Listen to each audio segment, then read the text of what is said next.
Hello friends, welcome back in हम तुम के लॉस्ट पार्ट में आप सभी ने सुना कि बुआ पुल के नीचे चली जाती हैं कि जाके कंप्लेन वापस ले लो।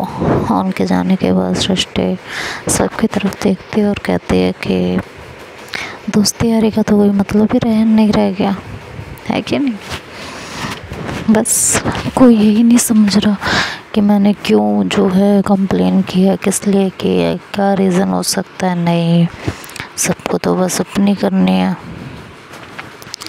अपने हिसाब से चलना है। ठीक है, अच्छी बात है। तो पायल कहती है तुम्हारे लेक्चर ख़त्म हो गए, सबको अपनी करनी है, अपने हिसाब से चलना है। हाँ, दोस्ती यारी का कोई तुमने दोस्ती यारी का कोई मतलब छोड़ा। तुम में इतनी अकल नहीं है कि जो है अगर घर में सबको पता चल गया क्या जवाब दोगी? तुम्हें ही आगे खड़ा कर देंगे। ठीक है, तुम्हें ही जवाब देना सबको। तो पायल ये बोल के गुस्से में कहती है तुम्हारा तो बस क्या ही करूँ, तुम मुंह से कुछ निकल जाएगा, हम निकालना नहीं चाहते हैं तुम अपने मुंह से तुम्हारे लिए कुछ, लेकिन तुम सोच रही हो कि हमारे मुंह से कुछ ना कुछ निकल ही जाए तुम्हारे लिए। तो वो कहते हैं सृष्टि तुम इतना क्यों सुना रही हो आज मुझे? तो कहती है तुमने काम ही ऐसा किया है। हाँ तो क्या करूँ यार? सृष्टि तुम खुद भी तो सोचो कि अगर किसी को पता चल गया तो क्या होगा।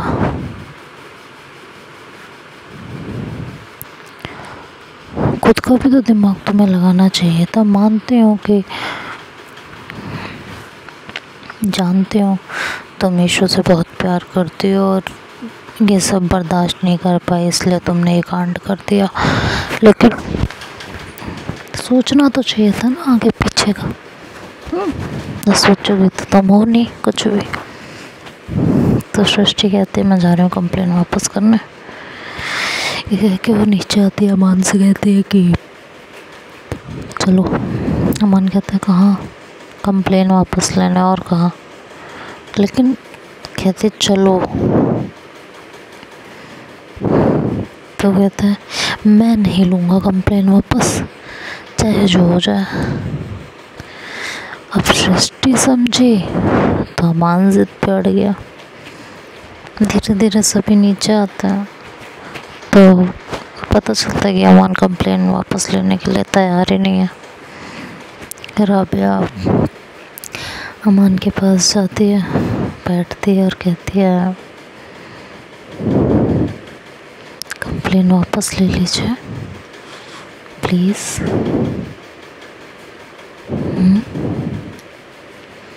ज़रूरी है क्यों किसी लड़की की ज़िंदगी ख़राब करना? वो भी तो किसी के घर की बेटी है ना। आपने अभी उसके अगर कंप्लेन कर दी तो उसकी पूरी ज़िंदगी ख़राब हो जाएगी। और ये बात मुझसे बेहतर आप समझते हैं। प्लीज़ ले लीजिए कंप्लेन वापस। एक बार FIR में उसका नाम जुड़ गया तो उसे ना कहीं एडमिशन मिलेगा ना कहीं जॉब। अब वो जैसी है वैसे हम तो नहीं हो सकते ना। खुद ही सोच के देखिए। जाने दीजिए ना, उसका किया उसके साथ, हमारा किया हमारे साथ। राबिया बहुत प्यार से समझाती है अमान को।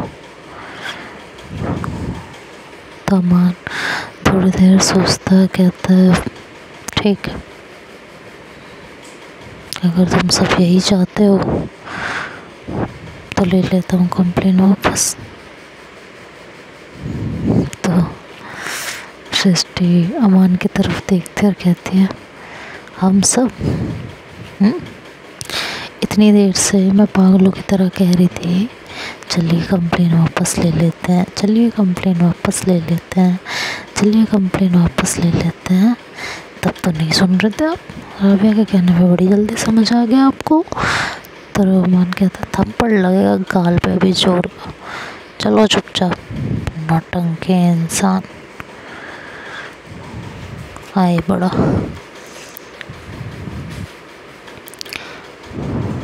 तुम फालतू नहीं बोलती हो, ये कह के वो राबिया का हाथ, उसका सृष्टि का हाथ पकड़ता है, उसे लेके चला जाता है वहाँ से।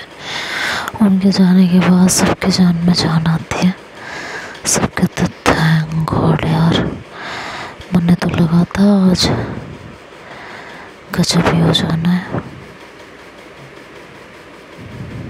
आज कुछ भी सही नहीं होना, मम्मी पापा को सब पता चल जाना, हमारी वाट लग जानी है।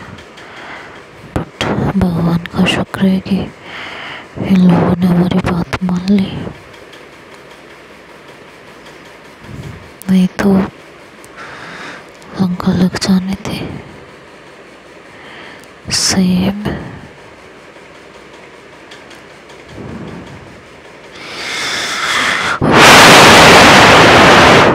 सही है सही। खैर वो लोग चले जाते हैं और ये लोग अपना खाना पीना खाते हैं, थोड़ा एंजॉय करते हैं। उसके बाद वो कंप्लेन वापस लेके आते हैं और इनकी लाइफ थोड़ा सा नॉर्मल रूटीन पे आ जाती है, चीज़ें थोड़ी सॉर्ट आउट हो जाती है। धीरे धीरे राबिया भी ठीक होने लगती है, ये अपने कॉलेज आना जाना धीरे धीरे स्टार्ट करता है। और बीतते वक्त के साथ ईशु और राबिया काफ़ी क्लोज आ रहे होते हैं, बट इनके दिल दिमाग में अब हर वक्त एक ही चीज़ चल रही होती है कि जिस दिन घर में सबको पता चलेगा उस दिन सिचुएशन कैसे टैकल की जाएगी, घर में क्या बताया जाएगा।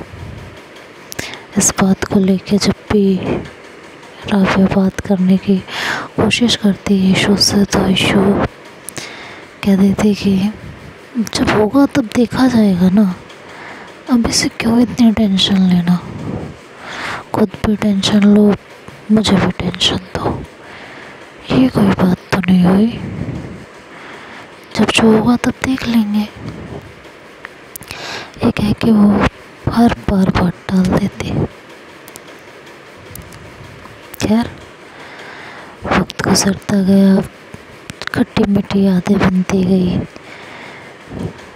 एक दिन ईशु के घर पे राबिया और ईशु एक साथ एंजॉय कर रही थी, अपने कमरे में बातचीत कर रही थी, गेम खेल रही थी।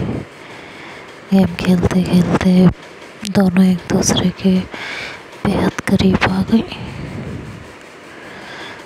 राबिया ने ईशु के होठों को अपने होठों में ले लिया, उसे किस करने लगी।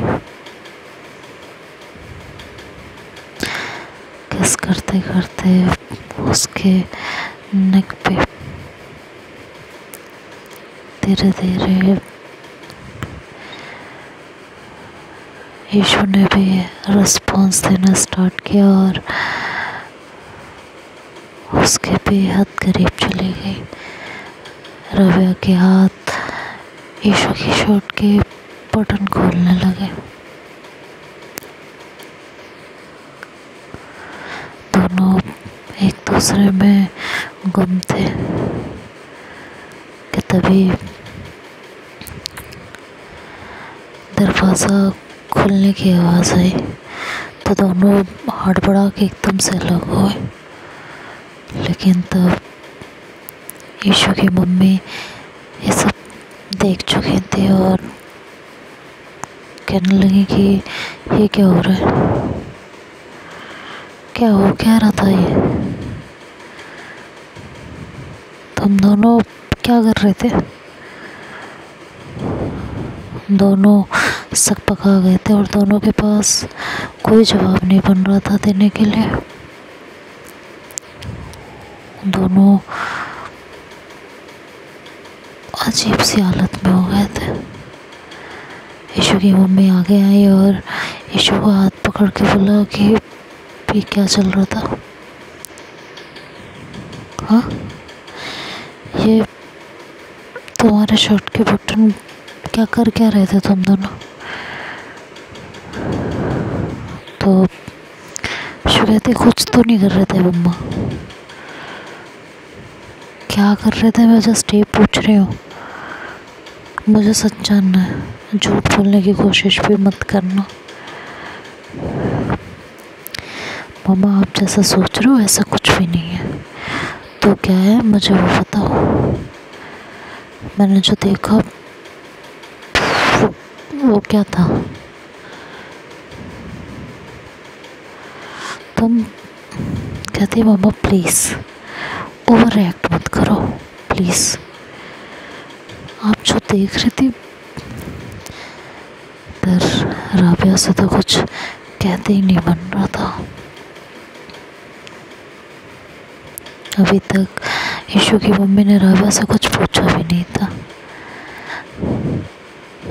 तो ईशु के जवाब ना देने पे ईशु की मम्मी राबिया की तरफ देखने लगी और कहने लगी तुम बताओ क्या क्या कर रहे थे तुम? जवाब चाहिए मुझे जवाब चाहिए। और अभी के अभी जवाब चाहिए। क्या हो रहा था तुम दोनों के बीच में? क्या कर रहा था? वो राबिया की तो आंखों से आंसू गिरने लगते हैं और ईशु कहते हैं मम्मा प्लीज़ आप इस तरह राबिया पे चिल्ला नहीं सकती हैं। अच्छा तुम मुझे बताओगे मैं क्या कर सकती हूँ और क्या नहीं कर सकती हूँ? मैं राबिया पे सिर्फ चिल्ला नहीं, मैं राबिया को मार भी सकती हूँ। अगर मुझे अभी के अभी ये बात नहीं बताई गई कि तुम दोनों के बीच में क्या चल रहा था तो मेरा हाथ उठ जाएगा, जो मैं नहीं चाहती हूँ। इसलिए मुझे साफ साफ बताओ कि तुम दोनों आपस में क्या कर रहे थे, क्या चल क्या रहा था तुम दोनों के बीच।